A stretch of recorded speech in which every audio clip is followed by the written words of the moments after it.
النهارده هنعمل مع بعض كيكة قدرة قادر. لو عايزة تاكلي حاجة حلوة أو جايلك ضيوف هتعمليها بكل سهولة. لو عجبك الفيديو اعمل لايك وشير واشترك في القناة. أول حاجة في الوصفة هنعمل الكراميل. هنجيب طاسة هنحط فيها كوباية من السكر ومش هنستخدم المعلقة خالص لغاية لما أطراف السكر تدوب معانا. هنقلب عشان الكراميل ما يتحرقش مننا.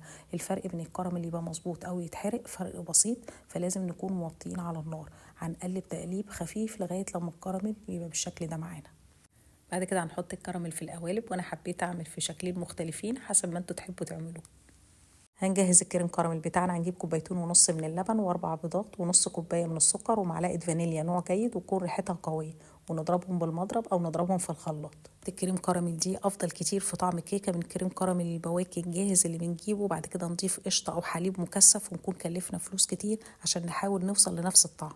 بعد ما خلصنا الكريم كراميل هنضيفه في القوالب ونضيفه لغايه نص القالب بالشكل اللي انتوا شايفينه ده، والكميه اللي معموله لمقاس صينيه 24، او ممكن تضيفوها في قوالب حسب رغبتكم. هنبتدي نجهز الكيك بتاعنا. نجيب 3 بيضات درجة حرارة المطبخ ومطلعينهم من التلاجة قبلها بفترة، ونضيف 3/4 كوباية من السكر ومعلقة من الفانيليا. هنضربهم بالمضرب أو نضربهم في الخلاط. بعد كده هنضيف معلقة من الخل بتدي نتيجة حلوة أوي في الكيكة ونضربهم. بعد كده هنضيف نص كوباية من السمنة أو الزيت وتكون ريحته جيدة، ونص كوباية من اللبن تكون درجة حرارة المطبخ، ونضربهم بالمضرب كويس جدا.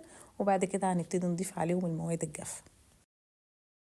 هنضيف كوباية وربع من الدقيق ومعلقة من بيكنج باودر ومعلقتين من الكاكاو الخام أو المحلى ورشة ملح وننخلهم كويس. وما ننساش إن الكوباية المعيارية واحدة عشان المقادير ما تختلفش معانا. هنفضل نضرب بالمضرب لغاية لما الدقيق يختفي معانا في الخليط بالشكل اللي انتوا شايفينه ده. بعد كده هنضيف خليط الكيك مع الكريم كراميل والاتنين هيستووا معانا في وقت واحد، ونضيف خليط الكيك بالشكل اللي انتوا شايفينه ده ونسيب مسافة للكيك لما تستوي ترتفع معانا. هنحط القوالب في صينيه ونضيف في الصينيه ميه سخنه وخل عشان الصينيه ما تغمقش معانا، ونحطها في الفرن مسخن مسبقا على درجه حراره 180 على الرف الوسط لمده ساعه كامله. ما نطلعهاش قبل ساعه عشان كل حاجه تستوي كويس معانا. بعد ما تطلع من الفرن هنحطها في التلاجة لمدة 4 ساعات وبعدين نقلبها ونقدمها بالشكل الجميل ده، والشكل حسب رغبتكم. جربوها وبالهنا والشفا.